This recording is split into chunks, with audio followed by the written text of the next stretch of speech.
آیت کے ساتھ تھوڑا سا ریلیشن ہے اس میں، تو ہم شروع سے پہلے سے پڑھتے ہیں۔ وَيَسْتَنْبِئُونَكَ أَحَقٌّ هُوَ قُلْ إِي وَرَبِّي إِنَّهُ لَحَقٌّ وَمَا أَنْتُمْ بِمُعْجِزِينَ۔ اے نبی صلی اللہ علیہ وسلم، یہ لوگ آپ سے دریافت کرتے ہیں کہ کیا یہ معاملہ سارا جو عذاب الخلد کی بات پیچھے ہم نے پڑھی، کیا یہ سچ ہے؟ تو آپ فرمائیے کہ بخدا یہ سچ ہے اور تم اللہ کو عاجز کرنے والے نہیں۔ وَلَوْ أَنَّ لِكُلِّ نَفْسٍ ظَلَمَتْ مَا فِي الْأَرْضِ لَافْتَدَتْ بِهِ، یہاں تک کہ تم اگر فدیے کے طور پہ پوری زمین کا مال یا پوری زمین بھی اس کو سامنے رکھ دو، پوری زمین کی دولت بطور فدیہ دے دو، تب بھی اللہ کو عاجز کرنے والا کوئی نہیں۔ وَأَسَرُّوا النَّدَامَةَ لَمَّا رَأَوُا الْعَذَابَ، اور ظالم دل ہی دل میں پچھتانے لگے جب دیکھا انہوں نے عذاب کو۔ وَقُضِيَ بَيْنَهُم بِالْقِسْطِ وَهُمْ لَا يُظْلَمُونَ، اور فیصلہ کر دیا گیا ان کے درمیان انصاف سے اور ان پر ظلم نہیں کیا جائے گا۔ یعنی یہ پرانے زمانے میں پہلے جب لوگوں پہ عذاب نازل ہوا تو لوگوں کی ایسی پکار قرآن شریف میں لکھی ہے، جیسے فرعون کا جب اس نے دیکھ لیا کہ اب پکڑا گیا تو اس نے کہا میں پناہ مانگتا ہوں، تو اللہ تعالیٰ نے فرمایا کہ اب تو مہلت کا وقت ختم ہو گیا۔ اور کئی کاموں کے ساتھ ایسے ہی ہوا کہ انہوں نے پھر جان بچانے چھڑانے کے لیے خوب بھاگ دوڑ کی پناہ لینے کی۔ عاد اور ثمود والوں کو کئی نشانیاں ملی، لیکن پھر جب عذاب دیکھ لیا تو پھر تو بات ختم ہو گئی، مہلت کا وقت ختم ہو گیا۔ فرشتوں کے نازل ہونے کا ہم نے پڑھا کئی جگہ قرآن شریف میں کہ جب یہ آ جائیں گے، یہ لوگ انتظار کرتے ہیں کہ جی فرشتے میں دکھاؤ، تو آپ فرمائیے کہ جی ان کو کہ اگر فرشتے نازل ہوں گے تو مہلت کا وقت ختم ہو جائے گا، وہ پھر فیصلہ کرنے ہیں، پھر اس وقت تمہیں بچت کا بھاگنے کا وقت نہیں ملے گا۔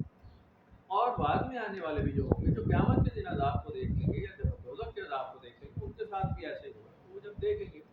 جی پکار بچائیں گے، لیکن ان پہ ذرا برابر بھی ظلم نہیں کیا جائے گا۔ الا ان للہ ما فی السماوات والارض، خبردار بے شک جو کچھ ہے آسمانوں میں اور زمین میں سب کا سب اللہ ہے۔ الا ان وعد اللہ حق ولکن اکثرهم لا یعلمون، یقیناً سن لو کہ اللہ کا وعدہ سچا ہے، اکثر لوگ اس حقیقت کو جانتے نہیں۔ وَيُحْيِي وَيُمِيتُ وَإِلَيْهِ تُرْجَعُونَ، وہی ہے جو زندگی بخشتا ہے اور موت دیتا ہے اور تم لوٹ کر اس کی طرف چلے جاؤ۔ کئی بار کیونکہ ہم یہ آیت پڑھتے ہیں قرآن شریف میں تو اس کو بہت ہم لائٹ لے کے نکل جاتے ہیں، حالانکہ اس کے اندر پورا فلسفہ ہے، پورا فلسفہ، یعنی الا ان للہ ما فی السماوات والارض، اللہ ہی کا ہے جو آسمانوں میں اور زمین میں۔ یہ اتنی بڑی ایک اللہ تعالیٰ کی ایک فرمان ہے، اتنا بڑی ہدایت ہے کہ آپ کے تمام عقیدے جب تک اس کے مطابق نہیں ہو جاتے، آپ کا ایمان میں کوئی تک نہیں ہے، زیر زبر اول آخر آپ کو کچھ سمجھ نہیں آئی بات۔ اگر یہ بنیادی عقیدہ آپ کے اندر پختہ ہے تو آپ کو ہر حرف سمجھ آ جائے، تمام تعلیمات، موت حیات، قید و بند، قبض و بست، سارے کا سارا تقدیر تدبیر سارا پھر سمجھ آ جائے، عذاب ثواب جنت دوزخ ساری کی ساری بات آپ اگر اللہ کی طاقت کو اور اللہ کے اختیار کو، اللہ کی ملکیت کو سمجھ لیتے ہیں تو بار بار قرآن شریف میں لکھا ہے خبردار یہ ہے سارے کا سارا میرا۔ لم یکن شیئا مذکورا سمجھ لیتے ہیں آپ کہ انسان کوئی قابل ذکر چیز ہی نہیں تھا جب ہم نے اس کو اٹھایا ہے۔ اللہ تعالیٰ نے انسانی وین من الدہر لم یکن شیئا مذکورا، کہ انسان کو یہ وقت یاد نہیں کہ ہم نے اس کو ایسے جماعت ایسی چیز سے ایسے دور سے اٹھایا ہے کہ جب یہ کوئی قابل ذکر چیز نہیں تھا۔ تو یہ بالکل آپ کو بار بار چیزیں ایسی ملتی ہیں جس میں بڑے حوالے ہیں اللہ تعالیٰ کی طاقت کے، ملکیت اختیار کے، کہ اس کے علاوہ کسی چیز کا وجود، کسی چیز کا ہونا نہ ہونا، اس کا گمان ہونا بھی ایک غیر مرئی سی بات، غیر فطری اور غیر حقیقی بات۔ اللہ ان وعد اللہ حق ولکن اکثرهم لا یعلمون، خبردار اللہ کا وعدہ تو سچا ہوتا ہے لیکن اکثر لوگ اس بات کا علم نہیں رکھتے۔ زندگی دینے والا، موت دے دینے والا اور تمہیں لوٹ کر جانا بھی اس کی طرف۔ یا ایھا الناس قد جاءتکم موعظۃ من ربکم وشفاء لما فی الصدور وہدی ورحمۃ للمؤمنین، اے لوگوں تمہارے پاس نصیحت آ گئی ہے تمہارے پروردگار کی طرف سے، اور آ گئی ہے شفا ان لوگوں کے لیے، ان روگوں کے لیے جو سینوں میں ہیں، اور آ گئی ہے ہدایت اور رحمت اہل ایمان کے لیے۔ تو یہ اسی بات کی ہے، سینوں کے روگ کی بات ہو رہی ہے۔ اس کے اندر لوگوں نے بہت سارے اس آیت سے لے کر بہت ساری بیماریوں کے علاج کے لیے بہت سارے وظیفے بھی ہیں اور دم کر کے پانی بھی دی، بہت کچھ وہ کیا ہوگا بھائی، جیسا عقل ویسے ہی جناب اس کا پھل حاصل کر لیتے ہیں۔ پتیوں کے طور پہ بھی آیتوں کو استعمال کیا گیا کئی جگہ۔ یہ دلوں کی بیماری کے لیے ہے، یہ کوئی جادوگری کی کتاب نہیں ہے، جو منتر جنتر کی کتاب نہیں ہے، یہ مسائل حل کرنے کی کتاب ہے، یہ انسان کو مطمئن کرنے کی کتاب ہے کہ آپ کہیں جی وہ ہاں لا بذکر اللہ تطمئن القلوب، آپ کہیں لکھا، لیکن یہ وہ والی بات میں نہیں کر رہا، میں آپ کے ان ایشوز کی بات کر رہا ہوں جس کے لیے آپ ریلیکس فیل کرنے کی موڈ میں آتے ہیں۔ آپ جب قرآن شریف پڑھیں گے تو آپ میں تو ایک بے چینی، ایک فشار، ایک انتشار پیدا ہو جائے گا، ایک کچل کود پیدا ہو جائے گی۔ آپ تو ساری عمارتیں گرا بیٹھیں گے، اپنی بلڈنگیں جو آپ نے بنا کے رکھی ہوئی ہیں وہ تو سارے عقیدے ہی ڈھہ جائیں گے سر، اور آپ تو بالکل بے چین، اور آپ کی سلیٹ خالی ہو جائے گی فوراً، یہاں خالی ہو جائے گا کہ یہ جو پیچھے سارے عقیدے تھے تو سارے دھرام کر کے بیڑا گرک تباہی کر۔ تو یہ ایک دور میں جا کے اللہ بذکر اللہ تطمئن القلوب، اللہ کے ذکر سے جو اطمینان دلوں کو ملتا ہے وہ الگ کیٹیگری کے لوگ پھر ہو جاتے ہیں، وہ دوسرے کسی اور مرتبے میں پہنچتے ہیں، تب کہیں جا کے جب سیٹل ڈاؤن ہو جاتے ہیں اور ان کے انتشار بیٹھتے ہیں، وہ آتش فشاں لاوے پھٹ کے فارغ ہوتے ہیں، بہہ جاتا ہے، جب کہیں جا کے ان کے لیے ذکر اللہ جو ہے تطمئن القلوب بنتا ہے۔ ورنہ تو یہ تو انسان کو ہلا کے جھنجھوڑ کے رکھ دیتی ہے، پوری معاشرت کو بدل کے رکھ دیتی ہے، پوری جناب اسٹیٹس اور بلڈنگز اور امپائر ہل گئے۔ قرآن شریف جب نازل ہوا پڑھ کے سنا گیا، ساری امپائر ہلی، اربوں کی ساری جناب ہلی، ہزاروں سینکڑوں سال کی محنت ساری، وہ جو بت کٹھے کر کے رکھے ہوئے تھے اور وہ سارا کام کاروبار کا حق بنایا ہوا تھا، وہ سارا درام ہو گیا، بالکل ہی مٹا اچھل گیا سارا۔ حالانکہ بات اس میں سیدھی تھی، بات سیدھی تھی، اصول کے اوپر آ جائے، توازن پر آ جائے، اصول ہونا چاہیے، وہ تم بھی مانتے ہو ہم بھی مانتے ہیں، معبود کی عبادت کرو، باقی سارے مکارم اخلاق ہیں وہ اصول کے دائرے میں رہے، لا اینڈ آرڈر ہوگا، طریقہ کار ہوگا، اس کے ساتھ کام کرو، بس یہی تو ایک دھماکہ بن کے نازل ہو گیا۔ وہ اس لیے کہ اگر فلسفے کی بات ہوتی نا تو لوگ اس پہ بات کرتے، بحث ہوتی، کوئی نہ کوئی اپ ڈاؤن کر کے قانون سازی ہو جاتی، قانون کی کتاب نہیں ہے، یہ وہی ہے، اور وہی تو ہوتی ہے کہ وہ سب سے پہلا کام جو ہے آپ کو وہ بالکل جیسے دھندا لگاتے ہیں، جیسے جھاما پھیرتے ہیں، یہ تو اس طرح پھیر دیتے، وہ تو زن کو اتار ایسی تیسی پھیر دیتے۔ ہمارے ایک عزیز ہیں بڑے پیارے، ان کو کسی مسائل میں اکثر پھنسی رہتے ہیں لوگ، اور میں نے کہا کہ جی ہمیں کچھ بتائیں، بڑی گھبراہٹ پریشانی اور ٹینشن رہتی ہے۔ میں نے ان کو کہا ایک قرآن شریف کی آیت بتائی کہ آپ اس کو پڑھا کریں، پھر کیا کریں، اور جب مسئلے زیادہ ہوں تو پھر سے زیادہ پڑھیں کثرت کے ساتھ، دعائیں ہیں قرآن شریف میں بچے لکھی، اور انہوں نے کچھ پڑھا لکھا ہوا مسائل حل نہیں ہوئے، ایک دن ان کو تشریف پلائے، میں نے کہا جی خیریت، کہا جی مسائل تو پریشانیاں تو حل نہیں ہو رہی، بڑھتی جا رہی ہیں اور بڑا مسئلہ ہے۔ میں نے کہا آپ نے پڑھائی کی؟ کہا جی وہ معذرت کے ساتھ جب ہم وہ ویٹ کرتے ہیں قرآن شریف کی آیتیں پڑھتے ہیں تو یہ مسائل بہت ہی زیادہ بڑھ جاتے ہیں، ایسے لگتا ہے کہ جیسے ان کو کسی نے چنگاری کو ہوا دے دی، یہ تو بھڑک اٹھتا ہے، تو ہم پھر اس کو پڑھنا بند کر دیتے ہیں تو یہ ٹھنڈا ہو جاتا ہے۔ میں نے کہا اصل گزارش یہی ہے کہ آپ اس دنیا میں معذرت کے ساتھ، یعنی اب یہ رائج ہو گیا ہے، آپ اس دنیا میں جتنے کام کرتے ہیں اس میں آپ انڈائریکٹلی شیطان کی مدد مانگتے ہیں اور شیطان کے راستے مانگتے ہیں، اور پھر آپ کے کام ہو جاتے ہیں۔ آپ جب اچانک اللہ کے راستے پر آئیں گے اور یکسر شیطان کے راستے کو چھوڑیں گے تو پرانی ساری امپائر آپ کی گر جائے گی، مال دولت وہ جو شیطان کے راستے سے وہ تو جاتا رہے گا، وہ تو بیڑا غرق ہو جائے گا، آپ کی چیزیں نہیں کرتے۔ شیطانی مخلوق کے ساتھ جو چیزیں اختیار کی جاتی ہیں، حاصل کی جاتی ہیں، مال دولت، مال وطن، میں نے یہ سب اس کا ذاتی مشاہدہ کیا ہوا ہے، تختیاں لوہیں لکھنی، شکر ہے ہم نے کبھی نہیں کہا ہوا پڑھے، لیکن ہم نے اپنی آنکھوں سے دیکھے عملیات کے کام میں یار لوگ، اب وہ جتنے پیر وکیل ہوتے ہیں وہ جو بھی دو چار عملیات کرتا ہے وہ پیر صاحب بابا جی کہلاتے ہیں، حالانکہ یہ دونوں الگ الگ ہیں، یہ دو الگ الگ، عامل الگ ہوتا ہے، درویش فقیر الگ ہوتی ہے، الگ کیٹیگری کے لوگ۔ آپ جب اوراد وظائف کرنے بیٹھیں گے تو آپ چار چفیرے جو لوگ ہیں وہ کہیں گے یہ جنات قابو کر رہے ہیں، وہ بھائی جان وہ ایک الگ چیز ہوتی ہے، وہ ایک الگ گروہ ہے جو کرا ہوا ہے، لگا ہوا ہے اس کام میں، وہ جن پکڑ رہا ہے، پتہ نہیں پریاں بھوت پکڑے چلا جا رہا ہے، وہ اس کی پوری نہیں ہو رہی، جیبیں بھر رہا ہے، پتہ نہیں ان سے کیا کریں، تو یہ فرق ہوتا ہے۔ بہرحال چونکہ ہمیں ان راستوں سے گزرنا ضروری ہوتا ہے، ہر چیز کو دیکھنا ہوتا ہے رہائی، اس لیے ایک وقت ہوتا ہے کہ آپ کو یہ سکھایا جاتا ہے، دکھایا جاتا ہے کہ جی یہ کام ایسے ہوتے ہیں، بندہ لالچ میں نہ پڑے آگے کہ جی ہمیں تو یہ حاصل ہی نہیں ہوا، پتہ ہی نہیں، اور آپ نالے ٹپکاتے پھر دوسرے کو دیتے۔ یہ چیزیں آپ کو کرا دی جاتی ہیں، دکھا دی جاتی ہیں، ان کی حقیقت بتا دی جاتی ہے، اور پھر توبہ کرا دی جاتی ہے کہ یہ آپ نے دیکھ لیا، اختیار کر لیا، حاصل کر لیا، آپ اس کو نتیجہ بھی دیکھ لیا۔ وہ تشبیہ تب ہوتی ہے، ورنہ رال ٹپکتی رہتی ہے کہ جی وہ فلاں کوئی قابو، کوئی عمل، کوئی چلا۔ خیر، جو لوگ یہ کرتے ہیں خاص طور پہ پیسے کے لیے کیا جاتا ہے، مال کے لیے، اور یہ لوحیں لکھی جاتی ہیں، مختلف دھاتیں ہوتی ہیں، مختلف دھاتوں کے اوپر کچھ نقش نگار، کچھ تصویریں ہیں، کچھ اعداد، کچھ چیزیں، کچھ نام عجیب غریب قسم کے لکھے جاتے ہیں، اس میں کچھ نگینے لگائے جاتے ہیں، اس میں کچھ سونے کے پترے ڈلائے جاتے ہیں، کبھی اس کو سونے کے پانی سے گزارا جاتا ہے، کبھی کچھ، کئی بار اس کو بجھایا جاتا ہے، اور وہ اس کے اوپر کچھ دھنیاں دی جاتی ہیں، اور وہ آپ اپنے سیف میں، تجوری میں رکھتے ہیں اور مال کماتے ہیں۔ اور وہ ایک ایسی چیز ہے کہ وہ جب گاہک آئے گا آپ کے پاس 4 سویرے سے، وہ معاف ہو جائے گا، اس کا دماغ بند ہو جائے گا، آپ کی دکان سے مال لے گا ہی لے گا۔ یہ ایک عجیب نظام ہے جس کو سمجھانا اتنا آسان نہیں، لیکن یہ بہت بہت اپیلنگ ہے۔ آپ اس کو ایسے سمجھ لیں کہ جیسے آپ کہیں عطر خریدنے جا رہے ہیں، تو بہت کم ہوگا کہ آپ کو دکان ڈھونڈنی پڑے گی۔ آپ جب مارکیٹ میں داخل ہوں گے تو تھوڑی دیر میں گھومتے پھرتے پرفیوم کی عطر کی خوشبو وہ خود آ جانی ہے، اور آپ نے وہاں پہنچ جانا ہے، ڈھونڈنے کی ضرورت نہیں پڑتی۔ اسی طرح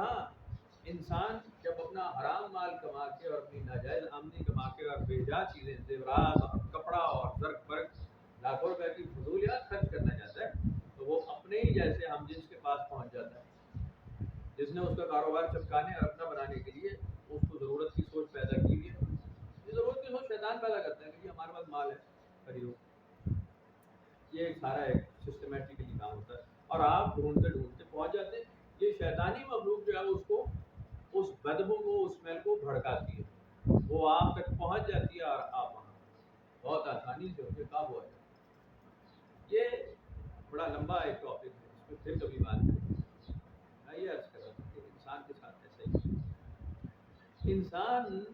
جب ان ساری چیزوں سے توبہ کرتا ہے، ان راستوں کو چھوڑتا ہے، تو یہ تمام مال متا جو آپ نے لاکھوں کروڑوں ڈالر کمائے ہوتے ہیں، یہ تو بڑی بری طرح سے مل جاتا ہے، الٹا ہو کے گرتا ہے آدمی، بہت بڑے بڑے نقصان۔ اور پھر یار ہم میری جو ہم پہلا ہمنے والا ہے وہ بھی ساتھ چھوڑ کے جاتے ہیں، وہ تو اس بدبو پر آئے ہوتے ہیں، اس ڈھیر پر آئے ہوتے ہیں جو گندگی کا ڈھیر ہے، شہد کی وہ مکھی تو اس پہ نہیں آتی، گند کی مکھی اس پہ آتی، گند کا ڈھیر غائب ہوگا تو مکھیاں بھی دار دار دور ہوتی جائیں گی، ہر چیز پر دور دور۔ تو یہ بڑا نقصان کر کے یہ چیزیں پھر واپس ہوتی ہیں۔ اسی لیے منع کیا جاتا ہے، صوفیاء کرام کے سلسلے میں بڑی سختی سے ممانعت ہے۔ ایک تو مال متا کی لالچ نہ کی جائے، اور دوسرے جنات کے اور عملیات کے اور مخلوق کے فکر میں مت پڑے جائے۔ یہ ایک تو زیب ہی نہیں دیتا بندہ خدا کہ غیر اللہ سے مدد مانگے، یا انہیں طاقتور، قرآن شریف میں اس کا ذکر ہے، کیا تمہیں لگتا ہے یہ بڑے طاقتور ہیں، تمہیں بڑا فائدہ پہنچا دیں گے؟ تو ہم نے کائنات بنائی ہے، تو کبھی جنات سے مدد نہیں لی، بلکہ ان جنات کو ہم نے بنایا، تو ان میں طاقت زیادہ ہے یا ہم میں زیادہ طاقت ہے؟ یہ تو اسی طرح مخلوق ہے جیسے تم۔ تو انسان کو، بندگان خدا کو، صوفیاء کرام کو ہمیشہ یہ ترغیب ملتی ہے کہ آپ نے اس راستے پہ نہیں جانا، چونکہ لالچ ہو، یہ جب چیزیں ہٹتی ہیں تو آپ کو ہلا کر رکھ دیتی ہیں۔ آپ الٹا سمجھیں کہ جناب علی ہماری پریشانی کا حل نہیں ہو رہا، کاروبار میں ترقی نہیں ہوئی، رزق میں برکت نہیں ہوئی، بابا جی کے نقش سے کام نہیں ہوا۔ وہ بابا جی کا جو نقش ہوتا ہے نا، اگر وہ ایک نمبر آدمی ہے تو وہ تو آپ کا حرام تو سارا اڑا کے لے جائے گا، آپ کو جائز اور حلال پہ لے کر آئے گا، اور آپ کے لیونگ سٹینڈرڈ کو ایسا بدلے گا کہ آپ اس میں گزر بسر کریں۔ اب گزر بسر جو ہے نا وہ ہوتی نہیں، صوفیاء کرام کی، درویشان الزام کی زندگیاں سخت ہوتی ہیں، عام آدمی کی زندگی اور درویش کی زندگی میں فرق ہوتا ہے۔ اور اس کے پاس مال متا کے ڈھیر نہیں آتے، وہ فقر و فاقہ جذب و مستی میں ہی رہتا ہے، وہ واجبی لباس پہنتا ہے، بالکل وین ہی رسول اللہ صلی اللہ علیہ وسلم کی سنت پر، جیسے کہ آپ کی ذاتی زندگی میں ملتا ہے، آپ کی ذاتی حیات مبارکہ میں ایسے ملتا ہے، انتہائی واجبی لباس، انتہائی واجبی خوراک، انتہائی واجبی زندگی، بہت عام سی زندگی، اس میں کچھ بھی ایسا نہیں جو کہ ایک سردار استعمال کرتا ہے، ایک رہبر استعمال کرتا ہے، ایک لیڈر، ایک بادشاہ کی ملوکیت میں وہ چیزیں جو حکومت ملتی ہے وہ کرتا ہے، ایسی کوئی چیز نبی اکرم صلی اللہ علیہ وسلم کی زندگی میں آپ کو نہیں ملتی۔ ہاں، نوجوانی کی عمر میں شاید آپ نے گھوڑا بھی رکھا، جو بہت مشہور ہوا،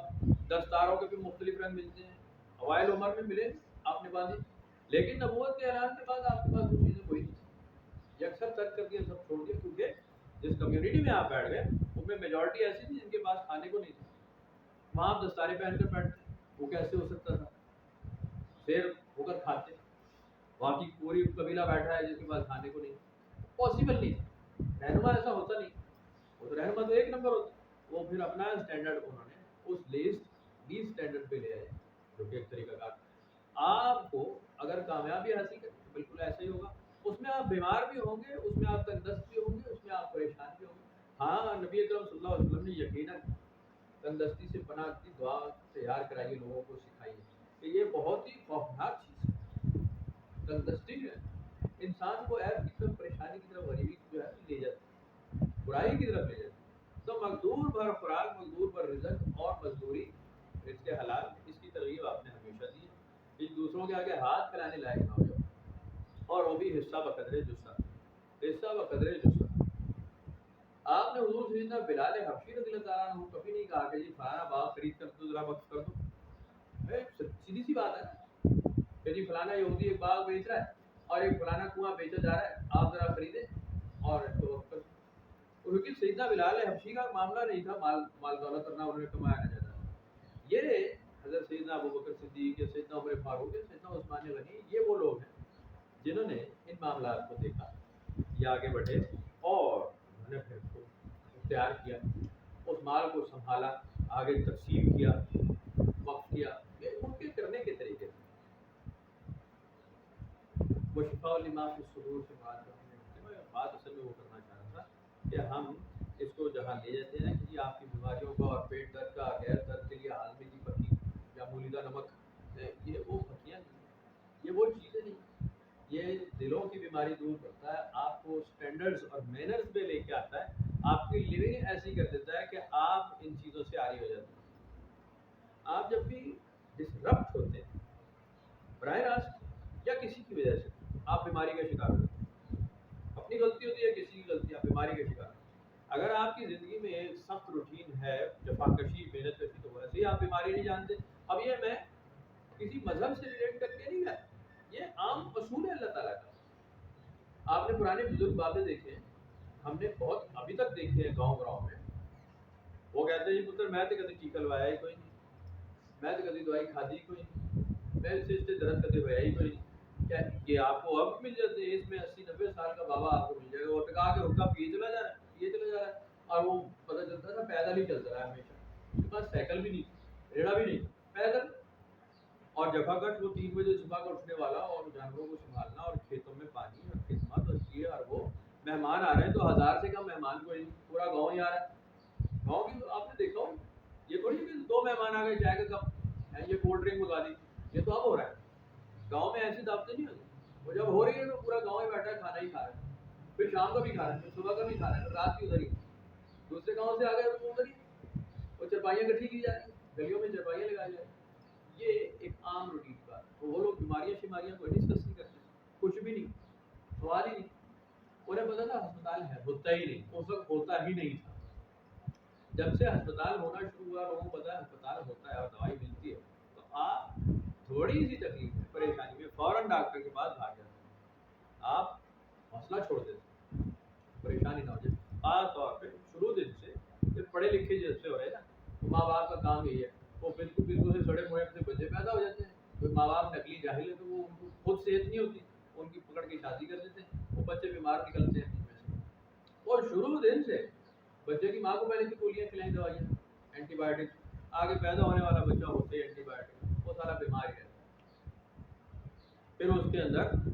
جو مدرسوں، اسکولوں، کالجوں کا بھاگا ہوا ہے، جس کو بچپن میں تو کہا تھا میں بڑا ہو کے ڈاکٹر بنوں گا، جس بچے سے پوچھو نا کیا بنو گے، ڈاکٹر، انجینئر، فوجی، اب وہ یہ تینوں چیزیں جب نہیں بنتا تو پھر وہ اس طرح کے ہیرے پکڑ لیتے ہیں کہ میں ایک مسجد سنبھالوں، یہ اللہ پاک کا کام ہے، اور اس میں سے کچھ نسخے، وظیفے تیار کروں بیماریوں کے علاج کے، اور بھری پڑھی کتابیں، بھری پڑھی کتابیں بے شمار، وہدی و رحمۃ للمؤمنین، ہدایت ہے، رحمت ہے مومنین کے لیے، قل بفضل اللہ وبرحمتہ فبذلک فلیفرحوا هو خیر مما یجمعون، وہی بات اے حبیب صلی اللہ علیہ وسلم انہیں بتائیے کہ یہ کتاب محض اللہ اور اس کے فضل سے، رحمت سے، کرم سے نازل ہوئی ہے، بس تمہیں چاہیے کہ اس پر خوشی مناؤ، یہ بہتر ہے ان تمام چیزوں سے جنہیں یہ جمع کرتے ہیں۔ قل ارائیتم ما انزل اللہ لکم من رزق فجعلتم منه حراما وحلالا قل اللہ اذن لکم ام علی اللہ تفترون۔ اس بات کو ہم پہلے کئی بار دہرا چکے، پچھلے سبقوں میں بھی آ رہی ہے بار بار۔ آپ فرمائیے بھلا بتاؤ کہ جو رزق اللہ نے تمہارے لیے اتارا اور اس کو تم نے کچھ کو حرام کچھ کو حلال قرار دیا، پوچھیے اللہ نے ایسا کرنے کی تمہیں اجازت دی یا تم نے اللہ سے متعلق جھوٹ افطرا باندھا؟ یہ وہی بات بار بار قرآن، کیونکہ یہ شروع دن سے ہو رہا ہے اور پوری پچھلی قوموں سے ہو رہا ہے، بنی اسرائیل سے یا باقی قوموں سے، جہاں جہاں انسانیت گئی ہے، انہوں نے اپنے الو سیدھا کرنے کے لیے، خود کو ڈومیننٹ بنانے کے لیے، خود کی پاور شو کرنے کے لیے، لیڈرشپ مضبوط کرنے کے لیے لوگوں کو تھریٹن کیا، نئے نئے قانون، نئے نئے عبادت کے طریقے کھڑے، اور جب لوگوں نے نہیں مانا تو انہوں نے کہا یہ اللہ کا حکم ہے، آپ کر لو نہیں تو جہنم ہے تمہارے لیے، یہ چیز حلال اور یہ چیز حرام، یہ اللہ کا حکم ہے اور اس کی آنکھ تمہیں دیکھ رہی ہے، نہ تم بھاگ سکتے ہو نہ اسے چھوڑ سکتے ہو، لوگوں کو امپوز کروائی ہوگا۔ قرآن شریف میں اس کا بہت ذکر ہے، بنی اسرائیل کے لیے تو بہت، اور توریت کے نازل ہونے سے پہلے کا ذکر ہے، توریت ابھی نازل نہیں ہو رہی، تم کر رہے ہو، پھر توریت نازل ہو گئی تم ایسا کرتے رہے، پچھلے سبق پڑھ چکے ہو۔ انسان کی فطری ایک جبلت ہے، وہ اپنی طاقت بڑھانے کے لیے نا بڑے نام استعمال کرتا ہے، یہ اللہ کا حکم ہے، یہ رسول اللہ کا حکم ہے، یہ حدیث سے ثابت ہے، یہ فلانے سے ثابت ہے، یہ فلانے بابا جی کے فرمان ہے۔ اب جب وہ جب پکڑا جائے نا کہ جی بتاؤ قرآن اور حدیث میں کہا، تو وہ قرآن اور حدیث کا نام بھی نہیں لیتا، وہ کہتے ہیں بابا جی نے، فلانے نے، بزرگ نے 1 صدی میں فرمایا، کسی بابے کو پتہ ہی نہیں خواب میں، اب اس کو تو ہم خود کو کہتے ہیں، کئی لوگ میرا نام لے کے آپس میں کہتے ہیں جی حضرت صاحب نے، اور مجھے پتہ ہی نہیں، میں کہا جی انہوں نے جو کہا کہ ایسے کرو، اب دوسرا آدمی پوچھتے بھی کترا رہا ہے کہ جی براہ راست پوچھنے، وہ خامخواہ ہمارے نام سے کچھ پٹھا سیدھا منسوب ہو گیا، وہ ہمیں نہیں چھوڑ رہے تو صوفیوں بزرگوں کو کیا چھوڑتے ہوں گے، بڑے بابا کو جن کے نام ہی بڑے معتبر ہیں، وہ ویسے ہی سر جھک جائے بھائی، بابا فرید کا فرمان ہے یا بابا بلے شاہ نے کہہ دیا، بندہ کیا ہے آپ کیا، میں تو بہت بڑا آدمی، تو بہت سیانے لوگ تھے بھائی، ادھر اعتراض نہیں ہو سکتا۔ تو لوگ اس طرح سے دوسروں کے اوپر چیزیں امپوز کرتے ہیں، اور جب بالکل بس نہیں چلتا وہ کہتے ہیں اللہ کا حکم، یہ حلال اور یہ حرام، اس کے لیے یہ حلال اس کے لیے حرام، ایسا بھی ہوتا ہے، ان لوگوں کے لیے یہ چیزیں حلال ہیں، ان چیزوں ان لوگوں کے لیے یہ چیزیں حرام، سیم ایک ہی وقت ایک ہی بات۔ یہ اللہ تعالیٰ نے قرآن شریف میں کئی جگہ ذکر کیا کہ کیا اللہ نے تمہیں اس کو کہا یا تم پر یہ بات نازل ہوئی، جیسے پچھلی محفل میں بھی ہم نے وہ ویڈیو اپلوڈ کی ہوتی تھی، اس میں بھی بات کی، خاص طور پہ اللہ تعالیٰ نے ایک بات بہت ہی سخت ترین کبائر میں سے قتل کو قرار دی، قتل نہیں کر سکتے، اور کئی معاشرتوں میں، ایون اسلامک سوسائٹیز میں، اور اس وقت ایون پاکستان میں کچھ ایسے جرائم گھڑ لیے گئے بعد میں جن پہ موت کی سزا دی جا سکتی، کہ آپ دیکھتے ہیں، آپ جانتے ہیں اس بات میں کیا بات کروں، وہ جرائم ایسے کھڑے گئے بعد میں جو کہ جرائم اس نوعیت کے نہیں تھے جن پہ موت کی سزا دے دی جائے کسی انسان کو، مسلمان کو یا غیر مسلم کو، کسی بھی کیٹیگری کے، موت نہیں دی جا سکتی تھی، اس کی جان نہیں لی جا سکتی تھی، حرام در حرام در حرام، خوفناک در خوفناک، بلکہ ظلم کی حد، ظلم ہے، ایک تو قتل ہے، قتل عمد ہے، قتل خطا ہے، وہ تو قتل ہے، اس کی تو سزا الگ، اس کے اوپر ایک اور ڈگری ہے ظلم کی، جو ظلم ہے نا وہ قتل سے اور بدکاری سے اوپر جو آدمی چلا جاتا ہے، اور وہ ظلم ہو رہا ہے، اور اسلام کے نام پر ہو رہا ہے کہ جی اسلامی کنڈیشن ہے، اور قرآن اور حدیث سے ثابت کیا جاتا ہے کہ جی قتل کیا ہے، ہاں اس کا ذکر آپ کو بائبل میں مل جاتا ہے، آپ مانیں تو یعنی حیرت ہوگی آپ، بائبل میں بلاسفیمی کا قانون ہے کہ اس پہ قتل کیا جائے گا، اگر کوئی اللہ یا رسول کے خلاف بات کرے گا تو اس کو بلاسفیمر مانا جائے گا اور اس کو قتل کر دیا جائے گا، he will be stoned، یا اس کا he will be beheaded، اس کا سر کاٹ دیا جائے گا، وہ اس کی سزائیں لکھی گئی، اسلام قرآن شریف میں کہیں نہیں لکھی بلاسفیمی، لیکن ہمارے یہاں بہت کچھ ہو، بہت کچھ، پھر اس کے اندر سوال جواب، غیر مذہب کے لوگ ہیں وہ بھی چڑچڑے ہیں بہت زیادہ، اور وہ بالکل کرتے ہیں، بڑی بڑی گستاخی کرتے ہیں، اس میں بھی کوئی شک نہیں، لیکن بات مطلب یہ ہے کہ یہ بحث لمبی ہو جائے گی، ہمیں اگر تو اللہ نے یہ بات کی ہو تم کسی کی جان لے سکتے ہو ان جرائم پر آپ لے سکتے ہو، یا پھر اس کے اوپر حکومت وقت جو عالم فاضل ہوں گے، بہت معتبر ہوں گے، جن کی کردار پہ کوئی شک نہیں ہوگا. معتبر ہونا کتنا مشکل کا، آپ اس کی شرائط پڑھیں، آپ فقہ کے مسائل پڑھیں کہ ایک آدمی کو اگر گواہ مانا جاتا ہے، معتبر فقیہ مانا جائے گا کیونکہ ایک فیصلہ اجتہادی کر سکتا ہے، تو اس کے پیچھے اس کا بیک گراؤنڈ کتنا سا، وہ کس درجے کا آدمی ہوگا. اور یہاں پہ جو بیٹھے ہیں 2-2 روپے والے ملا، انہوں نے کمال کیا، انہوں نے بنوا دیا کمال. میں صبح بھی رو رہا تھا جیسے اس کو نا، یہ ہندوؤں میں بھی ایسے ہوا، تو وہ رام اور سیتا کی کہانی جب آپ پڑھتے ہیں تو جب سیتا کو چھڑا لائے تو ان پہ الزام لگا کہ جی یہ تو بڑے عرصے راون کے پاس رہی، یہ کیسے پاکیزہ ہے، پوتر تو ہے، تو یہ امتحان دے، تو آگ میں سے گزارا. اور یہ کس نے کہا ان کی کتاب میں مطابق، کس نے کہا؟ ایک دھوبی نے. یہ تل دینے والا ایک دھوبی تھا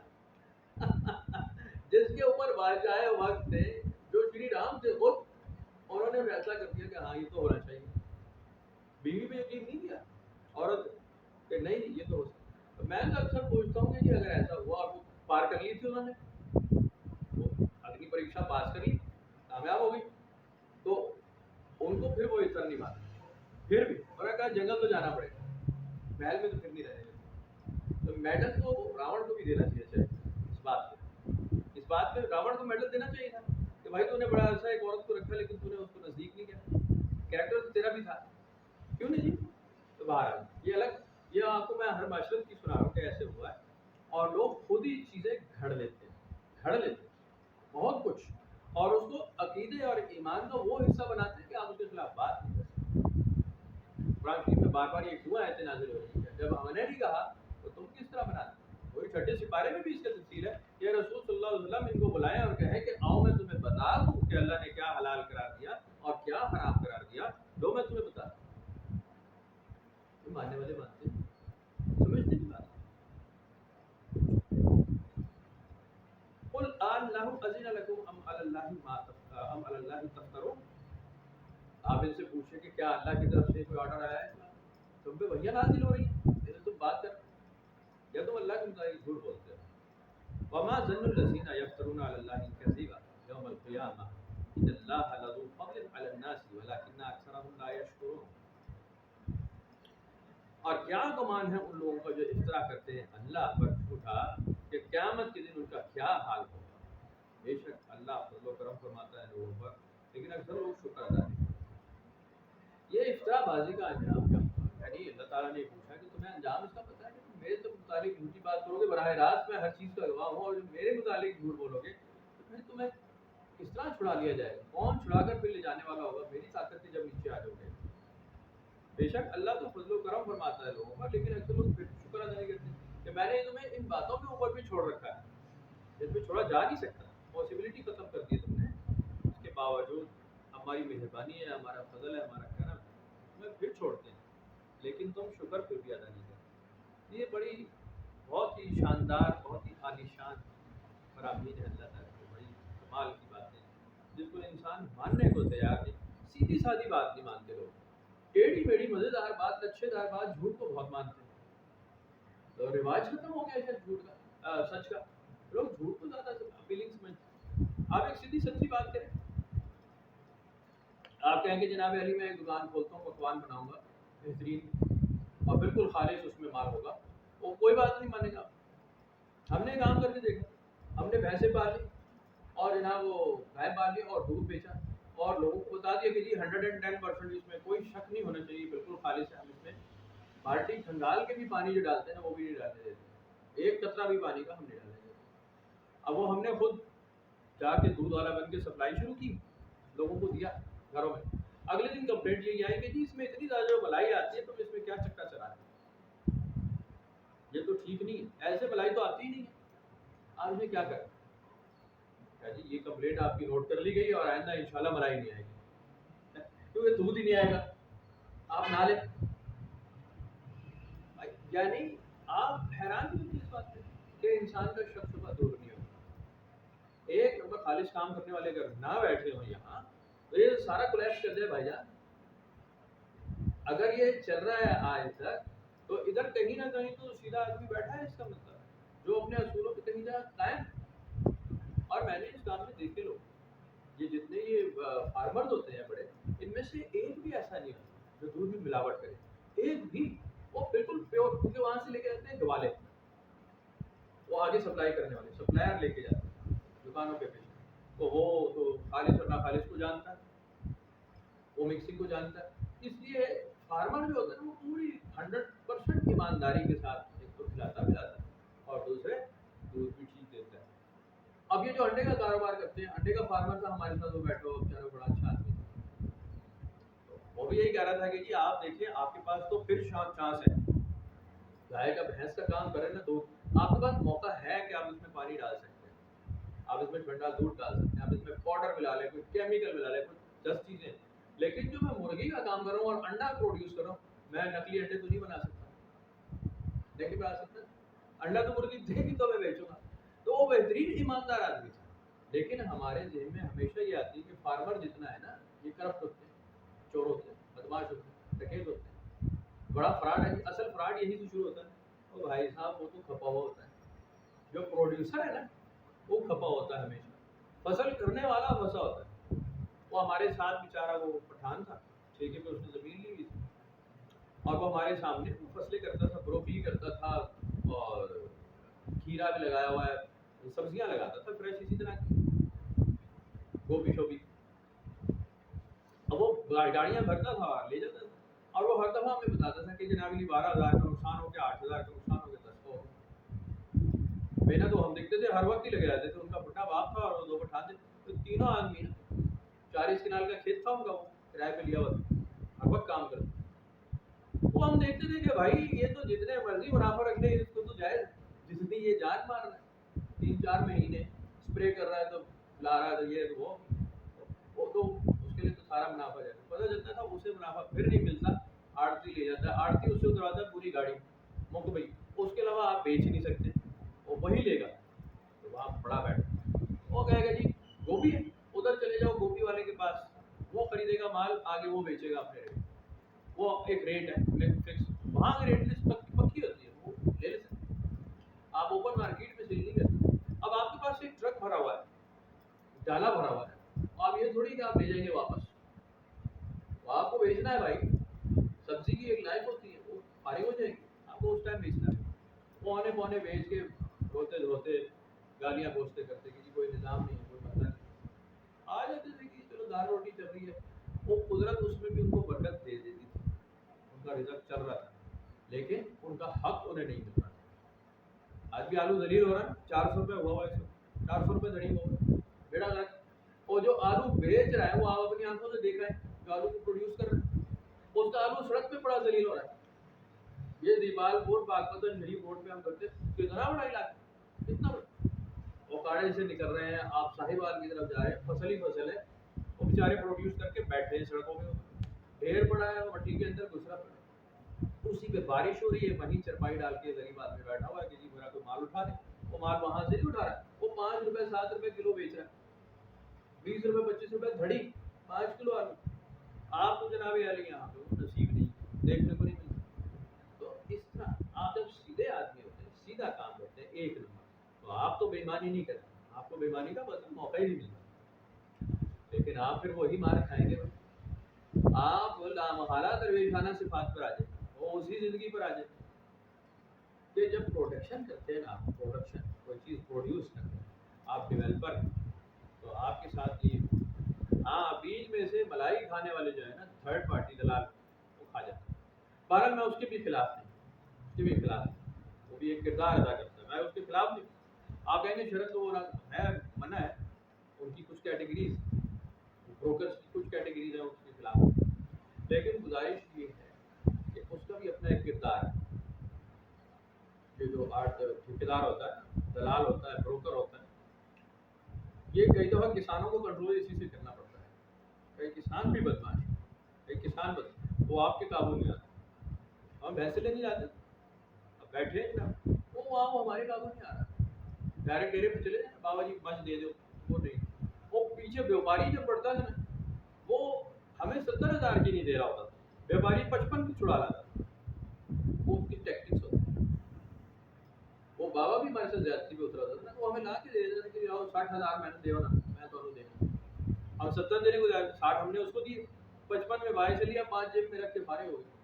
وہ کیونکہ وہ چاپلوسی، وہ زبان پہ وہ اتار چڑھاؤ ہمارا ہوتا نہیں، ہمیں نہیں آتا، اور وہ بابا اس بات ماننے کو تیار نہیں کہ جی انصاف کے ساتھ، عدل کے ساتھ براہ راست سیل کر دو، وہ لالچ میں آ جاتا کہ جی بابو شہر سے آیا ہے اس کو بیچو، تو یہ ہر جگہ لالچ بےمانی آ جاتی ہے۔ تو بہرحال یہ باتیں ایسی آ جاتی ہیں، سیکنڈری باتیں۔ آپ جب بھی سیدھے راستے کی طرف جاتے ہیں، وہ راستے ہوتے ہیں مشکل، وہ راستے بالکل آسان نہیں ہوتے، میں سختی آتی ہے، آپ کے رزق میں برکت ضرور ہوتی ہے، آپ بھوکے نہیں مرتے۔ میں اپنے بھائی صاحب کل فون آیا مطلب تو لمبی چوڑی گفتگو، اور میں ان سے بات کر رہا تھا کہ دیکھو جی معاملہ یہ ہے، ہم مطلب ہمارے پاس آپشن ہوتی نہیں ہے ویسے، اور ہمارا عقیدہ بھی ہے ہمیں ہر چیز اللہ تعالیٰ پہ چھوڑ دینی چاہیے، ٹھیک ہے، میں کہا جی بالکل ٹھیک ہے، ہم اپنی ذات میں مان لیتے ہیں، اپنی ذات میں میں کہتا ہوں میں اپنے کو اللہ تعالیٰ کی ذات میں چھوڑتا ہوں، بالکل ٹھیک ہے، میری آمدن جو ہے وہ اس کو کام کرتی، لیکن میں اپنے 5 سال 8 سال 10 سال کے بچے کو کس طرح سمجھاؤں کہ بھائی جان خود کو توکل پہ لے، خود کو اللہ کی رضا پہ چھوڑ دو، کیا آپ اس کو یہ سمجھا سکتے ہیں؟ اسے کون سمجھائے گا؟ بیٹی کو، بیٹے کو، 12 14 15 سال کا آپ کا جو ڈیپینڈنٹ بیٹا ہے بیٹی ہے، آپ اس کو توکل اللہ پہ لگا سکتے ہیں؟ اس کی تو ضرورتیں ہی ہے نا، معصوم ضرورتیں، بچگانہ ضرورتیں ہیں، چھوٹا ہے، اس کو ابھی آپ کس طرح درویشی کے راستے پہ وہ تو اگر تو پیدائشی ولی اللہ ہے پھر تو کام ہو گیا آپ کا سیدھا، پھر تو آپ پھنس گئے، تو اسی طرح وہ تو آپ کو سیدھا کرے گا، لیکن اگر وہ ایک عام بچہ ہے، عام انسان ہے جو کہ عام اس کو بھوک لگتی ہے، کھاتا ہے پیتا ہے، وہ کھیلنا چاہتا ہے، وہ کھلونا لینا چاہتا ہے، تو آپ اس کو کون سی درویشی سکھائیں گے؟ پر آپ تو اس کی ضرورت ہی پوری کریں گے، وہ بچے کی سمجھ سے بعید ہوتا ہے وہ معاملہ، وہ تک پہنچا نہیں ہوتا۔ تو بہرحال مشکل وقت ہوتا ہے، مشکل دور ہوتا ہے، انسان بھی آتا ہے، اور پچھلے جب ادوار میں آپ دیکھتے ہیں تو انبیاء علیہ السلام، خود نبی پاک صلی اللہ علیہ وسلم پہ، صحابہ کرام پہ اتنے سخت وقت آئے ہیں کہ جو ابھی تو ہم شکر ہی نہیں ادا کرتے، یہ تو سخت وقت آیا ہی نہیں، ہوا ہی کچھ نہیں، یہ تو 2 4 چھوٹی موٹی غلطیاں ہیں، یہ سارٹ آؤٹ ہو جائے تو آپ کے ویسے ہی مسائل حل ہو جائیں۔ مین مسئلہ ہی آپ کا پیسہ ہے، پیسہ آ جائے تو باقی تو سارا ہی ٹھیک ہے، وہ بجلی پانی کا تو ہے نا، آپ کے گھر میں پہنچ رہے ہیں، بس مہنگا پہنچ رہا ہے، تھوڑے پیسے زیادہ لگ رہے ہیں، سہولت تو گھر میں آ رہی ہے، پہلے تو سہولت ہی نہیں ہوتی ہی نہیں، تصور ہی نہیں تھی، اب آپ کے گھر میں آ رہی ہے، آمدنی کا رولا ہے، وہ آپ کنٹرول کرتے ہیں، معاملے سیدھے ہو جاتے ہیں۔ تو باہر